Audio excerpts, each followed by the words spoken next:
Así empieza la noticia. Emisión estelar.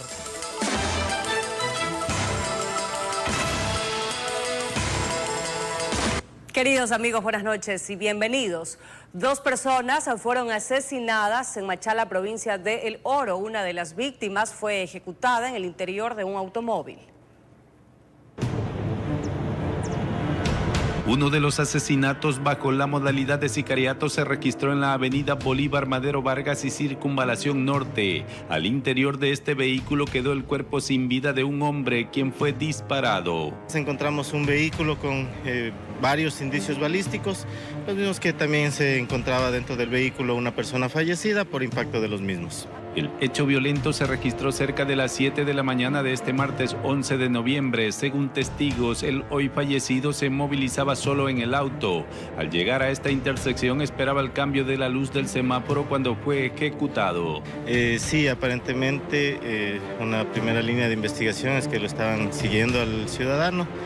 Aprovechan el semáforo y la facilidad de estar en la circunvalación para poder huir del lugar. Dolor y mucha impotencia se vivió por parte de familiares del hoy occiso, quienes llegaron al sitio y lo identificaron como Joel Honorio Morocho Rezabala, de 27 años. Este crimen se dio bajo 2 cámaras de videovigilancia, una del EQ 911 y otra de seguridad del municipio de Machala. No tiene antecedentes, todavía estamos investigando si tiene alguna otra situación. Como ustedes ven, es todavía muy temprano como para poder dar una primera versión oficial. Aproximadamente 20 indicios, estamos hablando de casquillos percutidos. Realmente están verificando si es de fusil o de pistola. La otra muerte violenta se suscitó la noche del lunes en las calles Colón y Circunvalación Norte. Allí era asesinado por sicarios Víctor Hugo Castro Orozco, de 39 años, quien fue perseguido y disparado en la cabeza. Informó Richard Ceballos.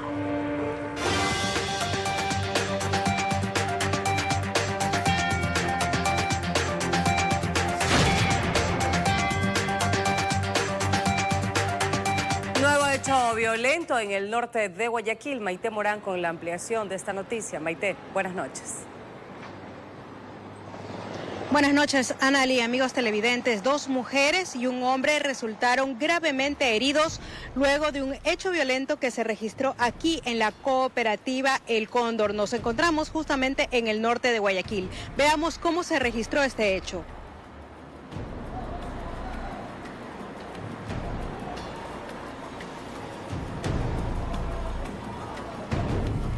El hecho violento ocurrió la tarde de este martes. Una mujer llegó a un taller mecánico ubicado en la ciudadela El Cóndor, al norte de Guayaquil, con el propósito de dejar un vehículo. Luego de salir, solicitó por aplicación un taxi. Minutos después, arribó una conductora a bordo de la unidad de color azul. Tras subirse la pasajera, un sicario que se movilizaba en motocicleta disparó en reiteradas ocasiones en dirección al carro, quedando heridas no solo las féminas, sino también el propietario del negocio que se encontraba cerca. Agentes de la Policía Nacional, a más de realizar los procedimientos en la escena de la balacera, iniciaron un proceso investigativo con el objetivo de conocer a quién iba dirigido el ataque y quiénes lo cometieron. Los indicios que se encuentran aquí en el lugar son 14 vainas percutidas, 3 balas ya degradadas que estaban en el lugar. Asimismo, todos son calibre 9 milímetros. Personal investigativo, está trabajando personal de inteligencia con la finalidad de recopilar todos los datos de cámaras, de evidencias que existen por el lugar, con la finalidad de ver cuál fue el móvil de este acontecimiento aquí en el lugar. Así hemos ingresado a la mecánica. En la mecánica también vamos a proceder a revisar los vehículos que se encuentran en el interior, a ver si no tienen alguna novedad. Las víctimas no tienen antecedentes penales y son Sharon Rebeca CV, de 28 años, Carolina Aurora RP, de 35 años de edad, y Edison Javier LQ, propietario del taller mecánico. Las 3 personas fueron trasladadas a casas asistenciales, donde recibieron atención médica. Sharon fue intervenida quirúrgicamente. Carolina recibió los impactos de bala en la espalda, mientras que Edison presenta traumas por arma de fuego en la axila, la cavidad torácica y brazo izquierdo.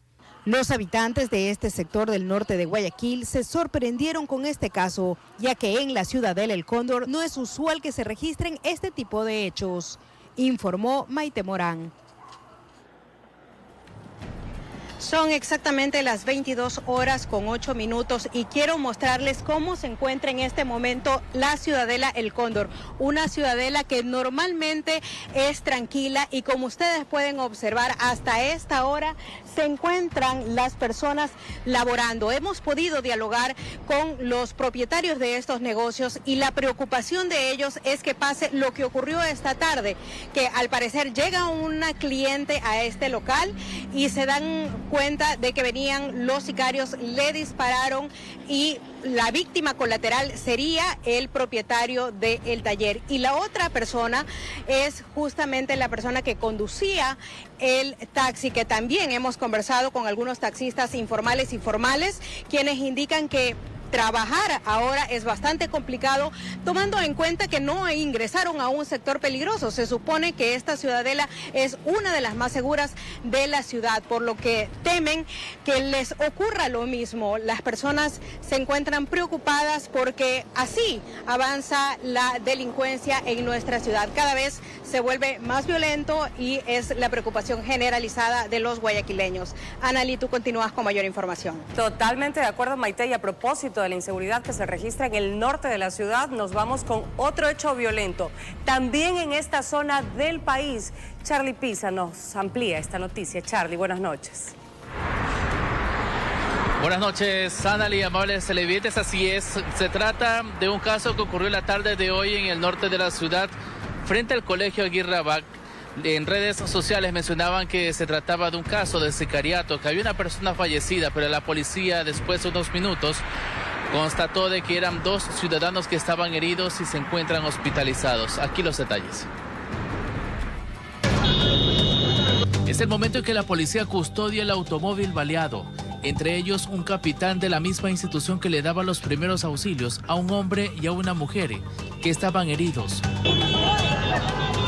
Ellos fueron alcanzados por los proyectiles y luego los trasladaron hasta un hospital, pero aquí los testigos indicaban que eran 2 hombres en una motocicleta quienes los alcanzaron y balearon el carro cuando este pasaba frente al Colegio Aguirre Abad al norte de Guayaquil. Esas personas de igual manera, hasta el momento de lo que se tiene, no tendrían antecedentes penales, pero nos encontramos con todas las diligencias previstas para estos tipos de casos. Es la calle Luis Cordero Crespo que une la avenida Quito con la avenida de las Américas, donde también acudió el comandante de la zona 8. El último reporte de la policía es que el hombre y la mujer se encuentran estables después del ataque armado cuyas motivaciones aún son indagadas. Nos encontramos levantando las cámaras de todo el sector para tratar de identificar y tener a estas personas, localizarles y realizar las investigaciones pertinentes. Después de unas horas de estar cerrada parcialmente la vía, esta fue habilitada por la ATM, que colaboró durante el procedimiento de la unidad de criminalística, que acudió al mismo sitio para levantar indicios balísticos y estos eran más de 10, informó Charlie Pisa. Así es, aún se desconoce desde qué sector de la ciudad venían siguiendo a esa pareja que circulaba en un vehículo. ¿Dónde ocurrió esto? Veamos un poco el lugar, porque hay algo particular en esta zona. Estamos en el norte de Guayaquil, está la avenida Las Américas y ocurre frente al cuartel Modelo, frente al complejo donde también se encuentra la unidad de flagrancia. Aquí en la avenida de Las Américas, el paso elevado, que se encuentra también junto a una universidad y al pie del paso peatonal del Colegio Aguirre Abad, donde los estudiantes quienes salían de clases y otros padres de familia que estaban esperando también la salida de sus hijos fueron testigos de este ataque armado, que afortunadamente no dejó personas o víctimas colaterales, pero la Policía Nacional está verificando los videos de cámaras de vigilancia a lo largo de la avenida de las Américas para conocer la ruta de estas personas que se movilizaban en una motocicleta. 2 ciudadanos que balearon a esa pareja la tarde de hoy aquí en Guayaquil. Adelante. Te agradecemos, Charlie. Muy buen trabajo. Hallan una extremidad inferior dentro de una funda en las inmediaciones de una bananera en Machala, provincia de El Oro. Agentes de la DINASED investigan a quién pertenecería esta pieza anatómica. Fue en las inmediaciones de esta bananera ubicada en la vía Primavera La Iberia al norte de Machala, donde trabajadores agrícolas alertaban del hallazgo de una pierna humana. Fuimos alertados por un trabajador de una bananera, a lo cual acudió el móvil Corredor 2.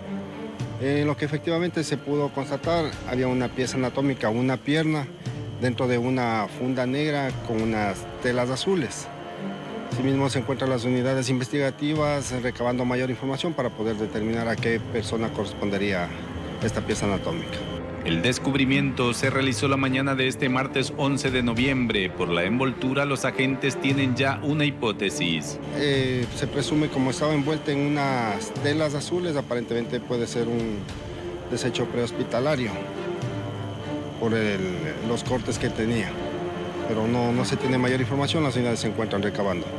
La extremidad inferior abandonada causó alarma entre los presentes, ya que el fin de semana una persona fue desmembrada en 6 partes y sus restos botados en una vía del barrio Sauces 1. No tiene relación con los eventos anteriormente. El resto humano fue llevado al Instituto de Ciencias Forenses en Machala para su análisis. El jefe policial mencionó que se dará inicio a una investigación para determinar quién pudo abandonar esta parte del cuerpo humano en ese lugar. Informó Richard Ceballos.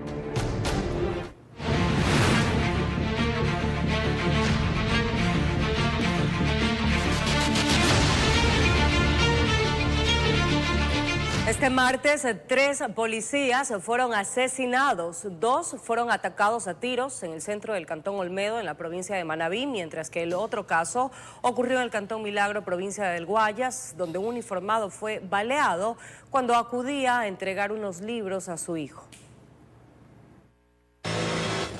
No lo podían creer. Los llamaron para que realicen la custodia del lugar donde sus 2 compañeros fueron asesinados. Es el centro del Cantón Olmedo en la provincia de Manabí, donde ocurrió el hecho violento.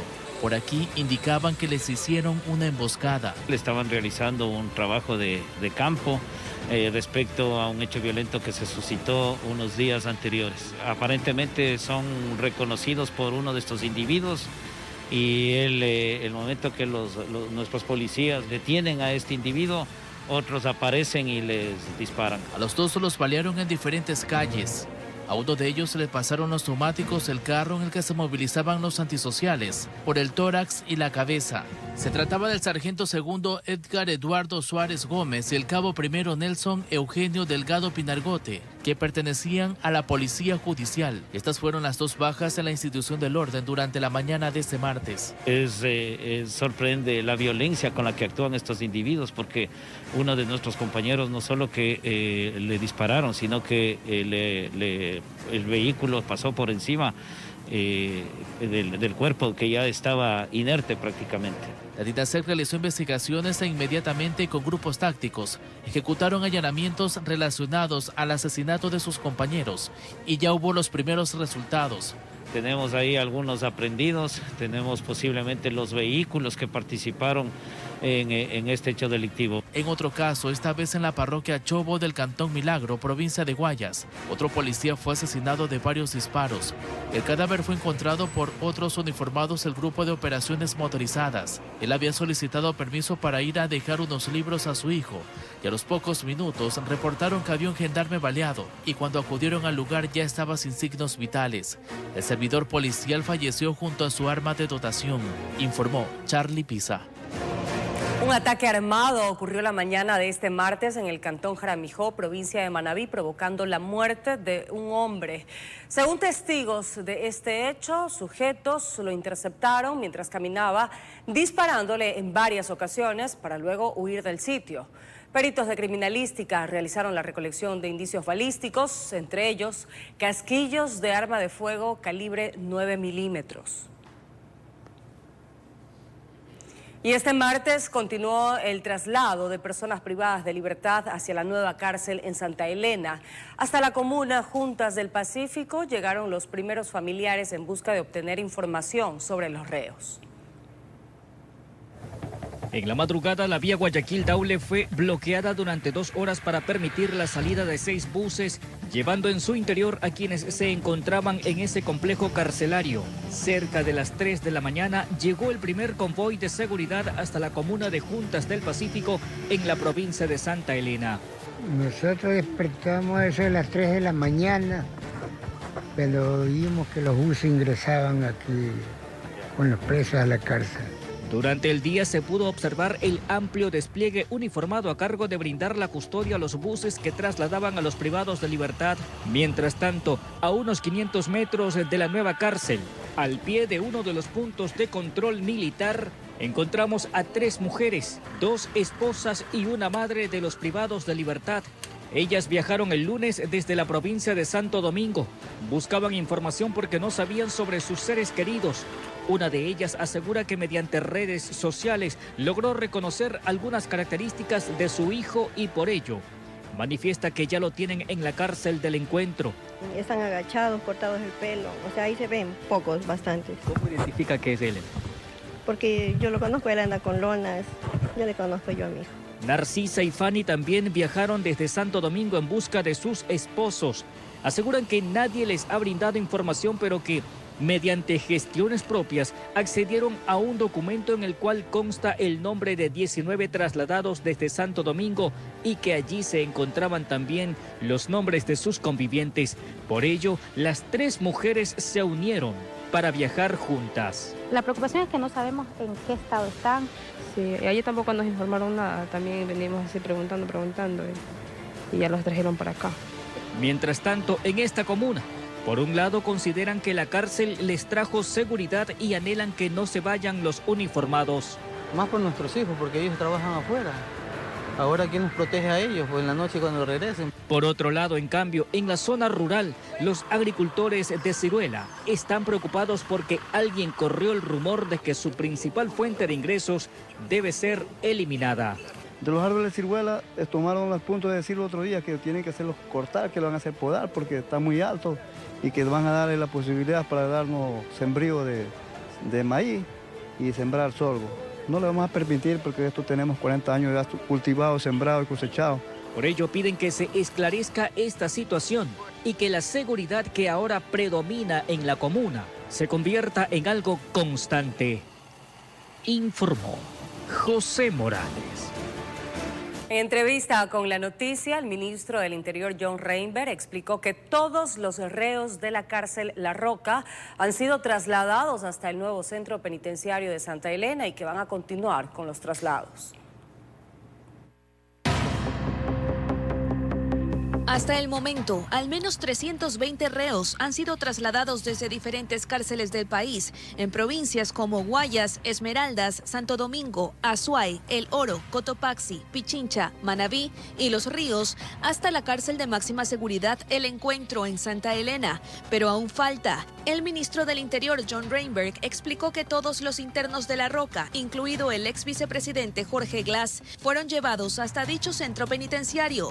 Pues vamos a empezar trabajos para mejorar el sistema de la cárcel de La Roca y para eso necesitaba que esté vacía, así que todos fueron trasladados. Destacó algunos filtros de seguridad implementados y publicó una foto en su cuenta X, aunque prefieren no revelar mayores detalles del reclusorio como su fachada. Debo decirle, por ejemplo, que también la cárcel tiene el espacio aéreo cerrado.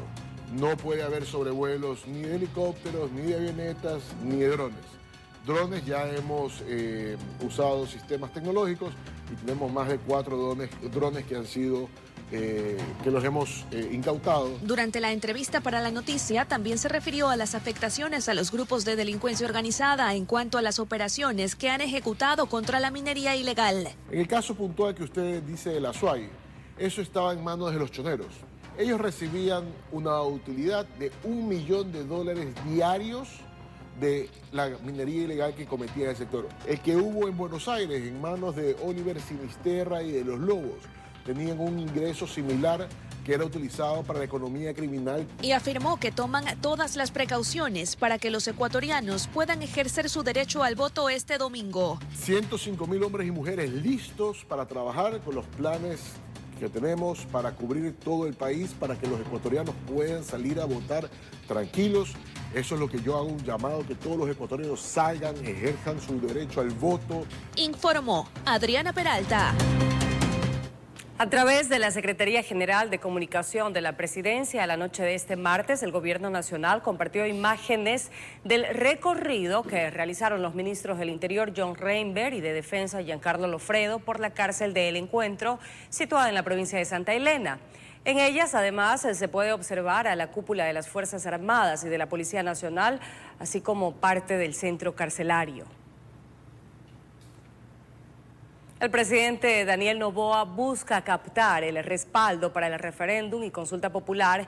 En el sur de Quito defendió su propuesta señalando que se podría instalar una base de Brasil en la Amazonía para la Policía Ambiental y otra de inteligencia en Durán a cargo de Europolicial. Aquí los detalles.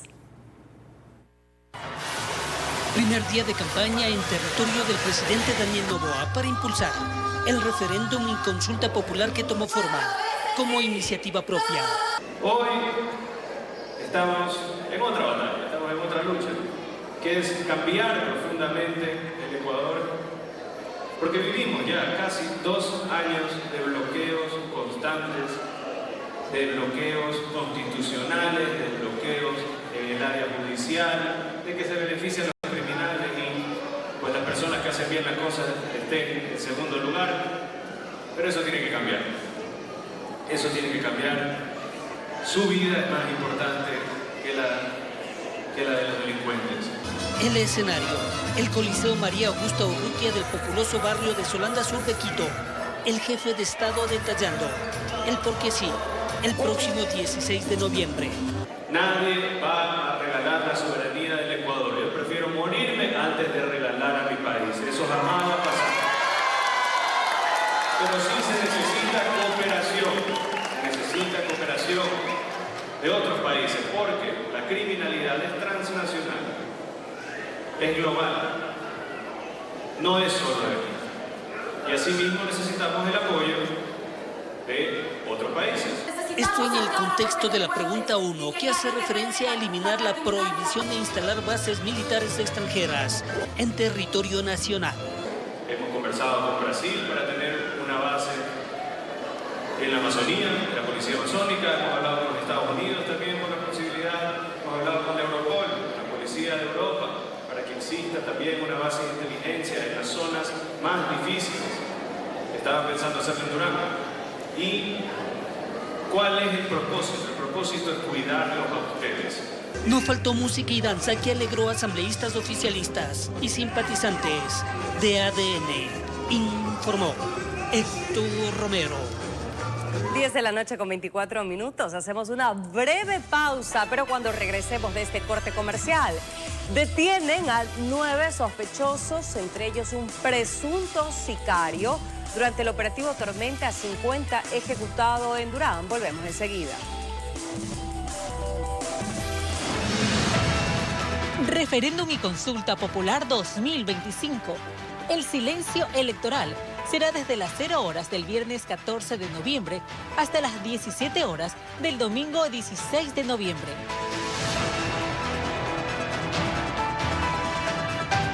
Estamos de regreso con lo anunciado. 9 detenidos, entre ellos un sicario, es el resultado de un operativo ejecutado por la policía en Durán. Los agentes, además, decomisaron armas de fuego y droga. Marihuana en su estado natural, también procesada en fundas, hasta armas de fuego y municiones, encontraron elementos policiales del distrito Durán en 9 allanamientos, que además dejan como resultado 9 detenidos. Uno de ellos en flagrancia cuando pretendía asesinar a una persona en el sector del Divino Niño. Se logró la aprehensión en ese momento a través de una persecución ininterrumpida de esta persona y ponerlo ahora a órdenes de la autoridad competente. Para esto estaba utilizando un arma de fuego, había percutado ya algunas municiones, inclusive llegando a herir a la víctima. Las armas de fuego decomisadas eran nuevas, estaban en estuches, además tenían una mira telescópica y elementos de protección balística. En nuestro territorio operan los Latin King y los Chone Killers. Estas organizaciones vendrían siendo las afectadas con estos duros golpes que la policía está dando permanentemente. En el operativo denominado Tormenta 50 también se retuvo una moto, informó Adriana Peralta. La policía capturó a 2 hombres y una mujer acusados de secuestrar a un comerciante cuando se movilizaba en bicicleta en el sector de Los Ceibos, noroeste de Guayaquil. Su aprehensión se logró tras una persecución por parte de elementos de Segura EP y de la Policía Nacional. Este es el momento cuando los agentes capturan a los 3 sospechosos, 2 hombres y una mujer, en las calles 34 y Portete, en el suroeste de la urbe porteña. Minutos antes, los sujetos armados habían interceptado a un ciudadano cuando iba en su bicicleta en una de las calles de la ciudad de Los Ceibos, en el noroeste de Guayaquil, y lo habían obligado a subirse en el vehículo. El coronel Carlos Fuertes Córdoba, jefe del distrito Portete, señala que una alerta del ECU 911 permitió su captura tras una persecución y da detalles del caso. Pensaban que el ciudadano les estaba investigando o pertenecía a alguna GDO. Y al identificar a este sujeto que era extraño en el lugar, le habían quitado el teléfono, le habían agredido, pretendían interrogarle. Pero el momento que el personal uniformado del municipio llega al lugar, se impactan, le liberan y se dan a la fuga. Y luego se emprende una persecución ininterrumpida, dando hasta nuestro territorio donde fueron capturados. Los 2 hombres detenidos son ecuatorianos y la mujer es de nacionalidad venezolana y serían miembros de un grupo de delincuencia organizada. Uno de ellos registra antecedentes penales. Tras su captura, la víctima, que se dedica al comercio y a trabajos de electricidad, los reconoció. Los sospechosos recibieron prisión preventiva. Sin embargo, el ciudadano no presentó la denuncia por temor a represalias, informó Wilber Quiñones. Las Fuerzas Armadas destruyeron campamentos de minería ilegal en Sucumbíos tras ser recibidos a bala. La intervención se extendió hasta la cárcel, donde se decomisaron teléfonos celulares. Cascales, provincia de Sucumbíos. Así fue como los militares destruyeron los campamentos en medio de la espesa selva. Le prendieron fuego a las tuberías con las que estaban trabajando los mineros ilegales. Cerca, otro sitio donde se alojaban. También lo destruyeron. Les quemaron todo a fin de que no regresen. Y es que la operación fue planeada de tal manera que encontraron a un grupo de ciudadanos lavando oro sobre una de las formaciones de agua que alimenta al río Coca. Estos dispararon contra los uniformados para escapar. 2 sí lograron huir, pero otros 2 fueron detenidos. En uso legítimo de la fuerza, se repelió el ataque, logrando así la aprehensión de 2 personas. Durante la intervención se obtuvieron los siguientes resultados: 2 dragas, 5 motores de agua, 4 canecas de gasolina, 6 municiones de carabina y 2 dispositivos móviles. Para nadie es un secreto que en la minería ilegal tienen participación los GDO. Es por ello que los militares de la Brigada de Selva número 19 Napo ingresaron al CPL Sucumbíos. Los privados de la libertad habían roto las paredes para poder esconder en el fondo dispositivos móviles. Ahí, las evidencias. 3 celulares. En total se decomisó una docena de dispositivos. 8 cargadores. Un sobre con sustancias sujetas catalogadas a fiscalización. 2 chips telefónicos. Una tarjeta micro SD. Los militares mantienen los controles en ese punto ante el avance, no solo de las bandas locales, sino también de la disidencia de las FARC. Informó Marilyn Jaramillo. 2 hombres fueron asesinados en la cooperativa 5 de junio del Cantón Durán. Estos crímenes se perpetraron en un taller de reparación de motocicletas situado cerca de la avenida Jaime Nebot. Uno de los fallecidos quedó dentro del negocio y el otro cadáver en los exteriores del local. Familiares de las víctimas llegaron a la escena del crimen. Las autoridades no dieron detalles sobre este caso. Y una ciudadana manabita podría ser la primera persona sancionada en el país por violar la prohibición de fotografiar el voto durante las elecciones presidenciales de abril de 2025. Un juez del Tribunal Contencioso Electoral le impuso una multa de más de $5.000. El caso entró en etapa de apelación. El país podría registrar por primera vez una sanción por fotografiar el voto durante unas elecciones. La protagonista, una ciudadana de la provincia de Manabí, a quien el juez Joaquín Viteri del Tribunal Contencioso Electoral le impuso una multa de 11 salarios básicos unificados, equivalentes a $5.170, por haber vulnerado el reglamento que prohíbe el uso de teléfonos celulares en el acto de votación. La infracción se habría cometido durante la segunda vuelta presidencial de abril de 2025 en un recinto electoral manabita. El pasado 6 de noviembre, el juez dictó una sentencia de primera instancia en la que determinó la responsabilidad de la ciudadana por haber fotografiado su papeleta electoral. Sin embargo, la resolución aún no está en firme, ya que la ciudadana presentó 2 días después un recurso de apelación que deberá ser analizado por el Pleno del TCE, instancia que podría ratificar, modificar o anular la sanción. De confirmarse la decisión, este caso marcaría un hito en la historia electoral, al ser la primera multa aplicada por fotografiar el voto desde que el Consejo Nacional Electoral implementó la norma que prohíbe expresamente el uso de dispositivos móviles al momento de ejercer el voto. Hasta el momento, el Consejo Nacional Electoral ha notificado a 71 personas por incurrir en esta práctica, aunque solo 5 casos avanzaron hasta la etapa de denuncia formal. Efectivamente, los procesos han seguido el curso que deben hacerlo hasta llegar al Tribunal Contencioso Electoral, han tenido oportunidad de defenderse como corresponde y ya ha habido algunas sanciones y todavía están en bandeja para que sean resueltos ante el Tribunal Contencioso Electoral. Las autoridades electorales han insistido en que la prohibición de fotografiar el voto busca garantizar la confidencialidad y libertad del sufragio, pilares fundamentales del sistema democrático. Incluso es importante que la ciudadanía conozca que la sanción es fuerte, más o menos equivale a 21 salarios básicos unificados, hasta 70, traducido en dólares es 9.870 a $39.900, y aún más puede ser la destitución y o la suspensión de los derechos de participación de hasta 4 años.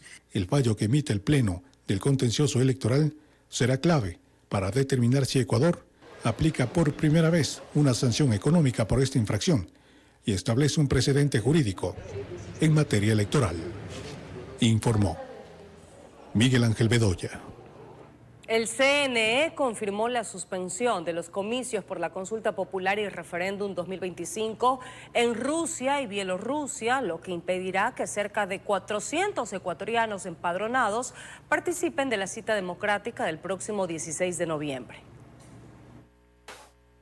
El Consejo Nacional Electoral decidió suspender la organización de la consulta popular y referéndum 2025 en los recintos electorales ubicados en Rusia y Bielorrusia, a pocos días de los comicios previstos para el próximo 16 de noviembre. La resolución aprobada por unanimidad en el Pleno del CNE afecta a unos 400 ecuatorianos empadronados en dichas naciones europeas, quienes no podrán ejercer su derecho al voto debido a problemas logísticos que impidieron el envío oportuno del material electoral. Durante la sesión del Pleno, el vicepresidente de la institución, Enrique Pita, explicó que no fue posible garantizar las condiciones necesarias para el sufragio en dichas jurisdicciones. El 29 de octubre del 2025 se dispuso la distribución de los paquetes electorales destinados a las zonas electorales de Moscú y Bielorrusia. La empresa informó que hasta el 10 de noviembre del 2025 no contaba con la autorización para la salida internacional de dichos paquetes, lo que imposibilita que el material electoral llegue a su destino antes del 16 de noviembre del 2025. La imposibilidad de contar con el material electoral dentro del plazo establecido constituye un impedimento ajeno a la voluntad y gestión de este órgano electoral. Afirmó al señalar que las dificultades técnicas y diplomáticas dentro del plazo establecido impidieron cumplir con el proceso. Por su parte, la presidenta del CNE, Diana Tamaín, informó que la decisión responde a la falta de autorización para el despacho internacional de los paquetes electorales hacia Rusia, en el contexto del conflicto bélico con Ucrania. De igual forma, a finales de octubre, el CNE confirmó que los migrantes ecuatorianos en Venezuela y Cuba tampoco podrán participar en la consulta y referéndum, En el caso de Cuba, la medida obedece a problemas operativos, mientras que en Venezuela, la suspensión se debe al cierre diplomático entre ambos países en abril de 2024, informó Julián Calahorrano. 10 de la noche con 42 minutos. Guardacostas de Estados Unidos decomisaron casi 4 toneladas de cocaína en 2 operaciones antinarcóticos en las costas del Ecuador. El cargamento, valorado en más de $100 millones, llegó al puerto de Manta. 4 personas fueron detenidas. 2 narcolanchas cargadas con casi 4 toneladas de droga fueron interceptadas por guardacostas estadounidenses en 2 operaciones antinarcóticos ejecutadas a más de 200 millas náuticas de las costas de las provincias de Santa Elena y Galápagos. Fueron encontradas aproximadamente 3.93 toneladas de sustancias catalogadas sujetas a fiscalización y también se aprehendió a 4 personas de nacionalidad ecuatoriana. Los capturados navegaban con el cargamento escondido en 44 sacos de yute que fueron decomisados en la operación antidrogas.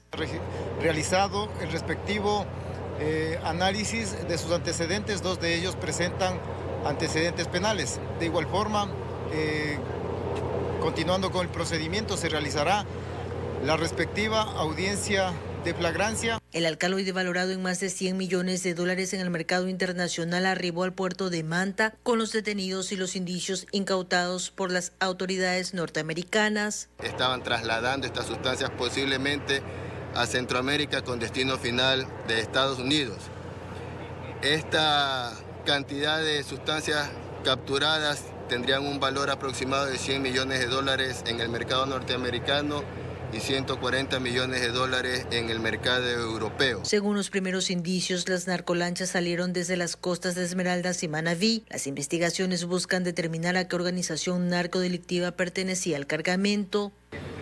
Fueron entregados a estas 4 personas la evidencia consistente en la sustancia que es catalogada y sujeta a fiscalización, entre otros indicios como teléfonos satelitales, teléfonos celulares, sonoboyas. Con cámaras de Eduardo García desde la provincia de Manabí, informó Wendy Delgado. El presidente Daniel Noboa confirmó que aceptó la invitación realizada por la política venezolana María Corina Machado para ir a Noruega, donde recibirá el Premio Nobel de la Paz. Machado, reconocida por su lucha por una transición democrática en Venezuela, recibirá el galardón el próximo 10 de diciembre. El mandatario ecuatoriano destacó la importancia del reconocimiento internacional a quienes promueven la libertad y la democracia en la región.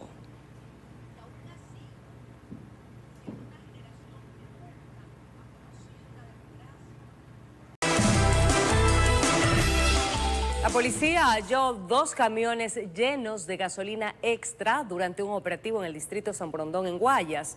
En el último mes, los agentes han descubierto al menos 3 pinchazos al poliducto de combustible. Un nuevo pinchazo al poliducto que pasa por Tarifa se descubrió esta madrugada, luego de que en un patrullaje de rutina los uniformados siguieran un camión que consideraron sospechoso cuando lo vieron ingresar por una ruta de tercer orden entre las urbanizaciones de la vía Salitre. En el lugar había otro camión que estaba cargando combustible y que en su intento de fuga debido a la irregularidad del terreno terminó volcado. Durante la operación, unos 8 hombres corrieron entre la maleza y se perdieron en la oscuridad. A unos metros estaba el punto exacto en el que con una manguera estaban robando al menos 2.000 galones de gasolina extra. En el sitio también se encontró un taxi amarillo. Este combustible fue hecho una perforación al poliducto de una manera profesional. Estamos viendo que es una delincuencia organizada en el distrito San Borondón, sector de Tarifa. Y hemos tenido 3 eventos similares. ¿En qué tiempo? En un mes aproximadamente hemos tenido 3 eventos similares, entonces ya es una constante evasión a las leyes de esta banda organizada que está cometiendo este tipo de ilícitos. El combustible fue retirado de ambos vehículos con grúas y a los camiones los trasladaron hasta la unidad de policía comunitaria de Ciudad Celeste. El coronel Javier Egas señala que se busca a los dueños de los automotores porque no estarían reportados como robados. No tenemos los documentos habilitantes de los carros, pero nosotros, de acuerdo a nuestro sistema CINE-W, se investigó los vehículos y están en orden su procedencia. La UIDH, la Unidad de Investigación de Delitos Hidrocarburíferos, están ya aperturando una IP para poner a los dueños de estos vehículos o a la banda delictiva tras las rejas. En el último mes, solo en el distrito San Borondón se ha recuperado 6.000 galones de combustible y 4 personas han sido detenidas por este delito, informó Carolina Pimentel. Amigos, así finalizamos. Gracias por la gentil sintonía.